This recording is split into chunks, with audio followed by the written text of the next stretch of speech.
The Best of the West is honored to be back at Stefan Lake Lodge in the wilds of Alaska. Located in the Talkeetna Mountains, just a quick flight from Anchorage, this hunter's paradise combines all the comforts of home with trophy fair chase hunting for moose, caribou, Dall sheep, wolf, wolverine, black bear, and grizzly.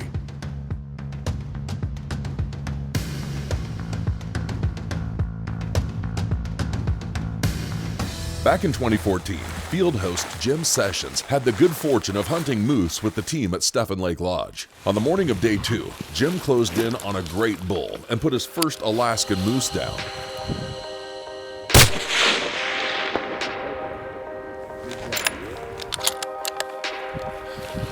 He's going down. Good job. Nice shooting, Jim. That's a hell of a shot, man. It's even tree. That's a nice bull. Incredible animal, absolutely incredible You did an animal. awesome job. Wow. That was a great shot. 2 years later, Team Huskamal was back in pursuit of black bear and grizzly. With a black bear down in no time, the next few days were spent searching for grizzlies in berry patches and salmon streams. Finally, the crew crossed paths with a nice boar on day 5 of the hunt. This year, the team is setting its sights on Dall sheep and grizzly bear. Having arrived 5 days prior to opening day for Dall sheep, the guys will take advantage of the seasonal salmon runs and hunt bears in the low country before breaking above the alpine in pursuit of full curl rams. The weapon of choice for this trip is a custom Best of the West 300 PRC topped with a tactical 5x20 Huskamal optic. This rifle was built with the Alaskan hunter in mind. With a 225 grain bullet and traveling at just under 3,000 feet per second, this rifle offers both knockdown power and long-range precision. With dual elevation turrets burnt specifically for this rifle's ballistic profile, there is no holdover, chart, or other bullshit. You dial your turret, aim, and squeeze. The bottom turret is burnt for bear country, and the top turret is calculated specifically for sheep country. Thinner air and higher elevations must be accounted for. When the hunt of a lifetime is at stake, you'll want the Huskamal advantage on your side. With sockeye plentiful this time of year, it's a great excuse to get the old worm wet, or in this case, spinner wet. It's prime time for anglers to take advantage of this yearly migration and reel in a few reds while the fishing's good. Aside from great table fare, having a fightin' sockeye on the end of your line is about as iconic as Alaska gets.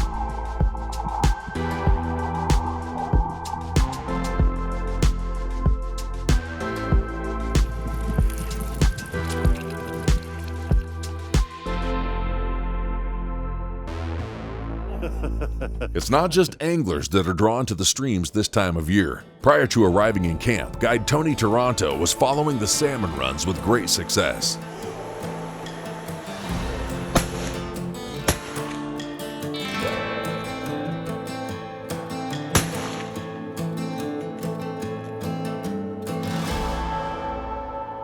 So one of the interesting things about Stefan Lake Lodge here is all the salmon that run from the Talkeetna River, the tributaries and creeks that run out of our lake is where they spawn and where they die. So it makes it a very interesting and awesome place for the bears to come fishing, for hunting bears, and just for pretty much viewing of salmon, because by the time they get here, there's strict limits on where you can fish them and where you can keep them. But this is their safe place. So this attracts all the critters along with the salmon. I think the main thing that I get most out of hunting is just a connection with the Lord, connection with nature, a connection with creation, and there's always a sense of adventure. And Alaska's so vast and so big, you never know what's around the corner. When I realized you could do this as a job and had some doors open up, I was sold. There's nothing more I want to do than just take somebody hunting. You know, in this line of work, we have the ability to make somebody's dreams, lifelong dreams, come true.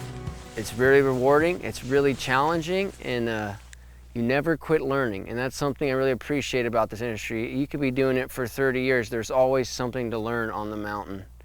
And especially sheep hunting in general. It's one of those things that either you love it or you don't. It either gets in your blood or it doesn't, but to me, there's nothing like crawling up on these spines of these mountains and hunting these majestic animals. It's a challenge. Sheep hunting will acid test you every step of the way. It'll see if you really want it bad enough, because it will push you, the weather will challenge you. It's uncomfortable, but when it all comes together, it's worth it. After the break, opening morning for Dall sheep is on the horizon. Keep it right here on your Long Range Hunting Authority.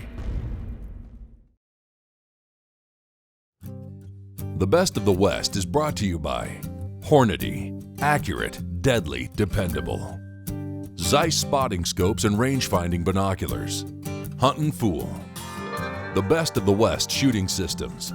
Defiance Custom Actions. The Wild Sheep Foundation. Huskama Optics and LongRangeStore.com.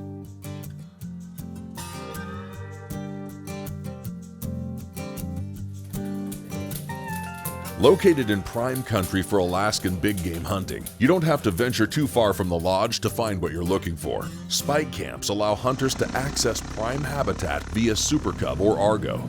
Glassing from vantage points is a proven method in Alaska. What looks like manageable terrain from the airplane is in reality pretty rough traveling. Optics are lethal in this country, and patience is key if you want to be successful. Field host Jared Peterson is 4 days away from opening morning for Dall sheep. In the meantime, Jared will put his focus on locating bears from a lookout point known as Halfway Cabin. With salmon runs just around the corner, bears are known to frequent the area. Warm weather this time of year makes evenings prime time for glassing. Within minutes, a sow with last year's cubs makes her way across the valley. Aside from vantage points over salmon runs, other productive methods of hunting grizzlies include glassing berry fields and recent kill sites. Several years ago on the Best of the West, we featured a moose hunt turned western when a grizzly showed up to congratulate the hunters on their moose. Bears are opportunists and can show up anywhere at any time. The preferred shot placement on a broadside bear is through both shoulders. If the bear is quartering away, a shoulder and the vitals are also effective. A follow-up shot may be needed, but make sure the first shot counts. Son of a bitch, he's down, John.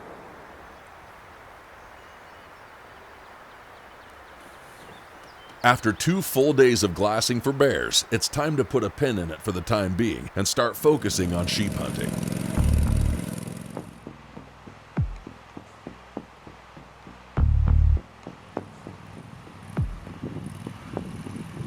So what we kind of do out here for sheep is kind of what everybody does. The first, 3 weeks prior to August 10th, we're doing a lot of aerial scouting. And then once August 10th starts, of course, you cannot scout no longer. But during the preseason scouting, probably seen, honestly, probably 2 or 3 sheep that look like they could be legal from the air in different spots. This ram that we were after, the one that I thought was the best from my scouting, was a lone ram. He looked pretty mature from the air, so that was kind of the target ram for the beginning of the hunt. So 3 days prior to August 10th, the hunter, Jared, seemed like he was getting sick or something like that. And then I think the day before we were gonna fly out, I knew something was up, and he was struck down with the flu, and we had him feeding him medicine, this, that, and the other, had our chef taking care of him. And what our plan was is me and Terrence were gonna go in and just kind of hold down the tent and see if he was gonna make it. So 2 days before the opening of Dall sheep season in Alaska, Jared is sick. He can hardly get out of bed, let alone climb a mountain. And prior to arriving here in Alaska, John Madsen, the owner at Stefan Lake, reached out to me and offered me, as a camera operator and a producer at Best of the West, the opportunity to hunt a grizzly bear. He told me to show up in camp with a grizzly bear tag in hand, that if we saw a grizzly bear on Jared's Dall sheep hunt, I could harvest it. He even told me to get a harvest ticket for a Dall sheep, that in Alaska I could put that grizzly bear tag on a Dall sheep if that opportunity presented itself as well. Well, I had it in the back of my mind for about the first 3 or 4 days that if we see a grizzly bear, I would roll behind the gun, Jared would get behind the camera, and I could get it done. And that would be part of the episode. So we're only a couple days away from chasing sheep, and Jared starts getting really sicker each day. So the plan is made to send the guide and myself out to the sheep area and hold down the spot and wait for Jared to hopefully get better so he can be flown out and join us. We sit in the tent for 2 days with terrible weather, rains for 2 days solid. We get an inReach message from John Madsen that says, Jared's sick, he's not coming, go ahead and get it done yourself. When the best of the West returns, the show must go on.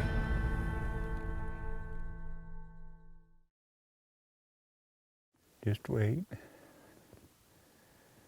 Okay, right there, right on his shoulder, and get it. Oh, nice! Nice! He won't pack that very far, buddy. Good job, buddy! Mighty fine shooting. I started filming hunts for Best of the West 9 years ago. The first hunt that I ever filmed was with John Porter and Ben Rosetto in the backcountry of Wyoming, chasing Rocky Mountain bighorns. Putting your hands on a ram is no easy task, and I enjoy the challenge of filming each hunt and showing what's involved to put a sheep like that on the ground.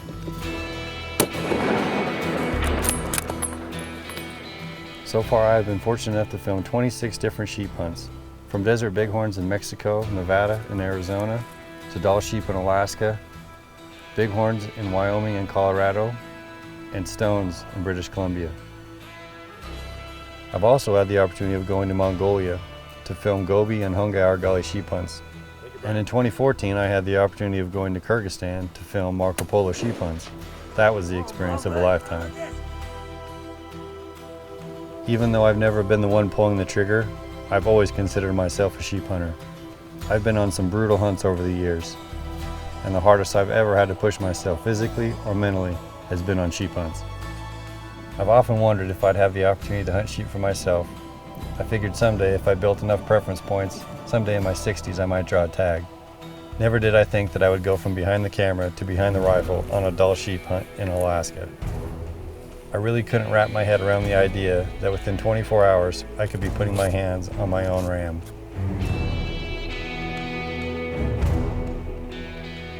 So once we got out in the field and realized that Jared was really sick and the weather was moving in for one, that we kind of figured out, okay, this is the game plan. I'm taking the Best of the West cameraman Terrence, and he's up shooting. So thinking what's going through Terrence's mind, comes out here to film this hunt, and all of a sudden I'm like, hey Terrence, you're up to bat. So there was a lot of emotion, a lot of surprises, and it's just kind of not how your normal sheep hunt starts out. But you know, these guys are solid, they've been doing this a long time, and they just kind of rolled with the punches. So we got out there 3 days early, sat in the tent for 2 days, and then on the 9th, using inReach communication and whatnot, I figured, okay, this is it. Terrence is up shooting. We're gonna go film this sheep hunt. So on the 9th, we made our approach. We came down from camp off this shelf, crossed this river. We probably had I don't know, a mile hike through swampy, moosey areas, and then we started working our way up into the alpine, kind of at the foothills of these bowls where these rams like to hang up really high. And I wanted to keep going, but there's really no point the day before season, because if you blow something out with a sheep, it's gonna go and get as far away from you as possible, go to the gnarliest cliff, the gnarliest anything, and get away. So we didn't want to do that. So we went up in there on the 9th, slept in a bowl, and we were up at 4 or 5 a.m. hiking in the next morning. Tony was ahead of me, and as soon as he crested over the ridge, I saw him immediately start digging through his bag, and he got his spotting scope out, and within seconds of him getting his spotting scope out, I see him going like this to me. So I do my best to get up to where he is, and he has eyes on 2 rams that are 2,000 yards away. And you can see, even at 2,000 yards away, that one of these rams looks full curl. So we decided, we're way too far away at this yardage. We've got to cut some serious yardage on these sheep. So we drop off this ridge, start working our way down while the rams are in the fog, and we start playing this very elaborate long game of red light, green light, because as the fog dissipates, these sheep can see us because we're in the wide open. Yeah, but that other one's looking away. These rams are like 900 yards, 1,000 yards. One of them looks to be legal. But also, I seen another one on the backside of this bowl. So we're gonna work our way up here. We're just gonna peel everything plan is to see the sheep before it sees you. And if something comes bearing over the top, just lay down and don't move. But here soon we should hopefully be pulling the trigger pretty fast.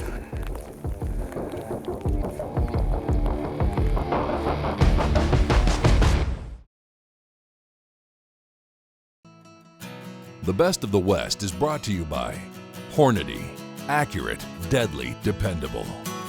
Zeiss spotting scopes and range-finding binoculars. Huntin' Fool. The Best of the West shooting systems. Defiance Custom Actions. The Wild Sheep Foundation. Huskama Optics and LongRangeStore.com. For more information about hunting Dall sheep, Alaskan moose, or grizzly bear at Stefan Lake Lodge, please contact John Madsen at 907-331-8045 or go online to StefanLakeAlaska.com. For more information about the products and gear used on today's show, please visit LongRangeStore.com or call 1-866-754-7618.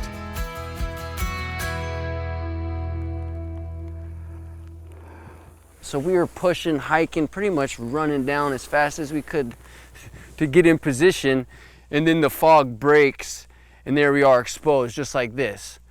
So probably for an hour or two there, me and Terrence are sitting like this. The sheep, we're looking at them in our binos and they're looking right at us, and we were trying to navigate and move, so we were behind something, and we probably spent an hour. I go like this, Terrence would move 3 yards, I say, stop, he's looking at you. Then the sheep would go back to doing whatever, then he'd look at us. You know, Dall sheep are known for having great eyesight, and if they see anything from below them, that's where their predators come. So if you can angle up on the side, get around them, come above them, it makes hunting them a lot easier, and it's really the preferred method if it's possible. And we worked our way out onto this knoll where we thought we could get a shot. We were still 1,000 yards away. Now we'd lost all of our elevation, so we're looking way up at the sheep. In order for us to get a good look at this ram and judge if it's legal or not, whether it's full curl, we're gonna have to gain elevation. We're gonna have to get higher. We work our way up, get up to where we can see these rams. It took us about an hour, hour and a half to get to where we could pop out on top of this ridge and see these rams. They were 600 yards away at that point. Tony starts to assess these rams, look at them through a spotting scope. He sees what looks like a legal ram. It's full curl. For a ram to be legal, it has to be full curl, meaning the tip of that horn has to pass through the base of the horn, so it completes a full circle. Or it's got to be 8 years of age, counting the growth rings on its horns, or it has to pass the stick test, or it has to be a double broomed ram. So after about 20 minutes of assessing this ram, Tony looks at me and says, get your gun, it's legal. So we start getting set up. It's all in the pouring rain. I'm trying to keep cameras dry as best I can while setting up the gun. About the time I get the gun set up, the camera's on the ram, the fog would roll in to the point where you couldn't even see the ram. So I'd put all the cameras away, cover up the gun, and we would wait. And there were times we would wait for 45 minutes or longer for this thick fog to roll through, the whole time hoping that these rams don't get up and leave during this window of fog. The other challenge we were facing, after the fog would roll through, the ram would be in a terrible position to shoot it. It would be basically standing right over the top of a cliff. So after 3 hours of waiting for this ram to get into the best position possible, it finally beds down in what we judge as good as any. So we decide this is it.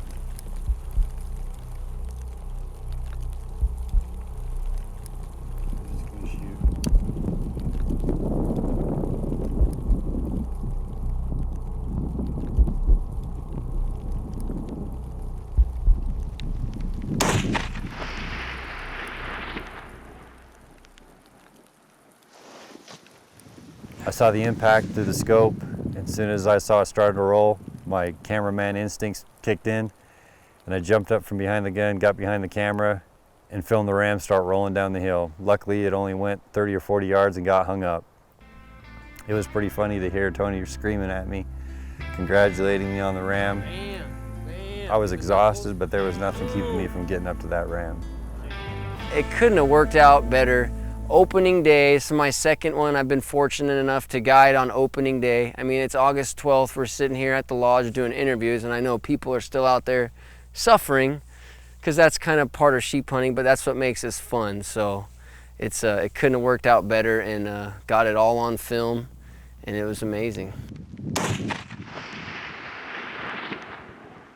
A week ago, if you would have asked me what my odds are of taking a ram for myself, I'd have told you I'll probably be in my 60s before I'm afforded the opportunity to kill a ram for myself. This opportunity came completely by surprise, and I couldn't be more grateful to John Madsen and the entire team at Stefan Lake Lodge. This has been a dream hunt, to say the least.